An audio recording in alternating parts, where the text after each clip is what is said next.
Sometimes the best starfighter for the job is barely a starfighter at all. I'm Joey from Radio Free Coruscant, and this is the Vulture Droid.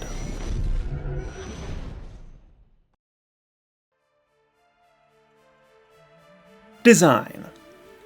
The Heyor-Chal Engineering Variable Geometry Self-Propelled Battle Droid Mark I, better known as the Vulture-class starfighter, or more simply the Vulture Droid, was a small droid starfighter used by the Trade Federation and the Confederacy of Independent Systems.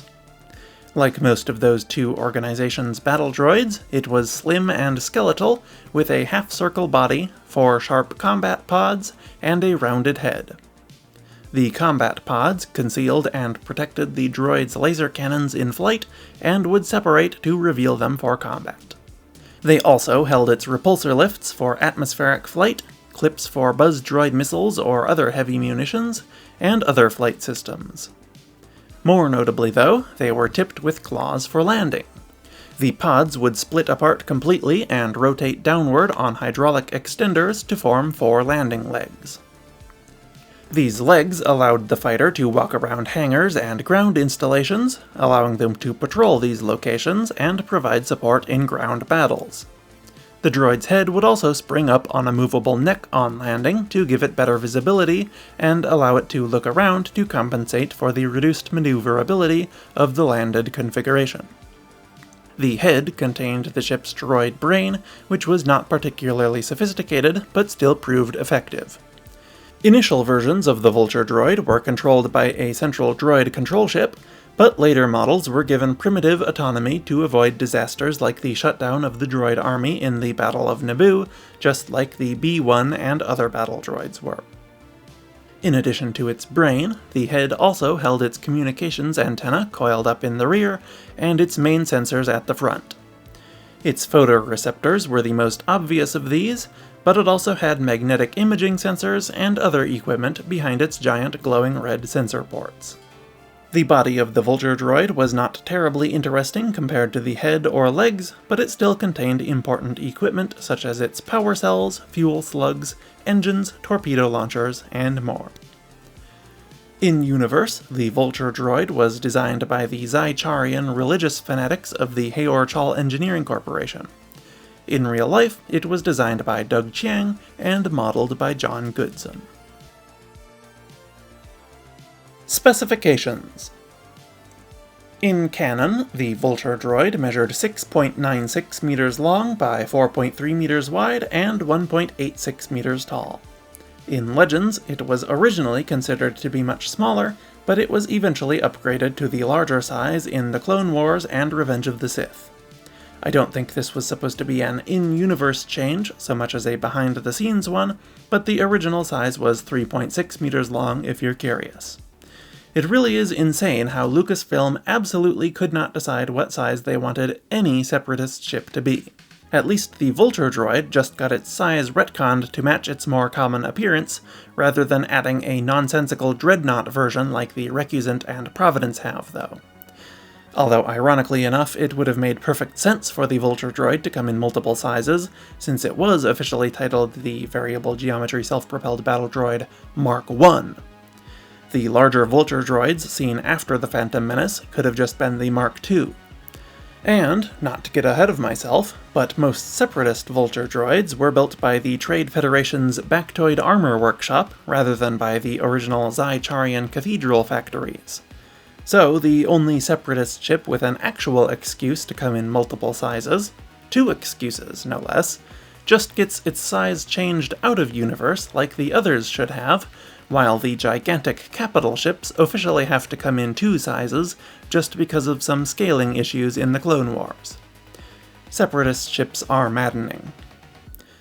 Anyway, the Vulture droid had a top atmospheric speed of 1,200 km per hour and no hyperdrive, though some were occasionally illegally modified to include one.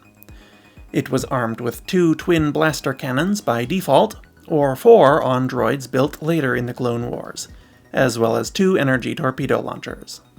The later models also added 4 buzz droid missile launchers on the claw tips. It required no crew and carried no passengers or cargo. The only consumables carried on board was 35 minutes worth of fuel. Given its relatively bare-bones design, the Vulture droid was fairly inexpensive at 40,000 credits in canon and just 19,000 in Legends. History. The Vulture droid starfighter was designed sometime shortly before the Battle of Naboo by the Zycharians of Heor-Chal Engineering. These insectoid aliens were religious fanatics who considered precise engineering and manufacturing to be an act of worship, and thus their factories doubled as cathedrals. The initial batches of Vulture droids were built there for the Trade Federation, who used them for various offensive and defensive purposes, including the blockade, invasion, and battle of Naboo. The Vulture droids' swarm tactics proved incredibly effective against Naboo's N-1 starfighters at the start of the battle, though dwindling fuel reserves caused the droid swarm to become much less capable as the battle went on. Even worse, the destruction of the droid control ship Vatoon Pala caused the instant deactivation of every Vulture droid not destroyed in the blast, revealing a critical flaw in both the droid's design and the Trade Federation's strategy.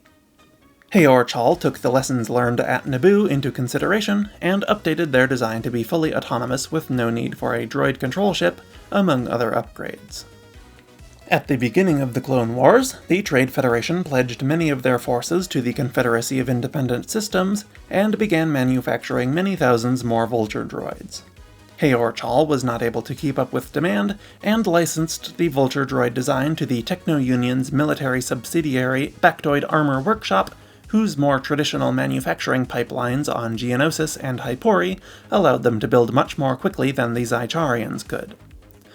Bactoid Armor Workshop began tinkering with the design as well, and came up with a prototype for a Mark II Vulture droid, which was significantly larger and included a second head pod with several heavy ordnance launchers.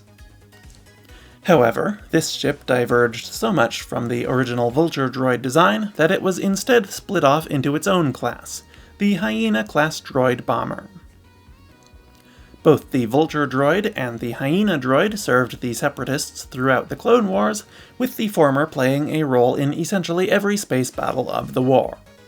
After the end of the Clone Wars, all Vulture droids were remotely shut down with the rest of the droid army, but many ended up in the hands of Separatist holdouts, rebels, pirates, private security forces, and other organizations, and were reactivated to serve various new purposes throughout the galaxy for decades.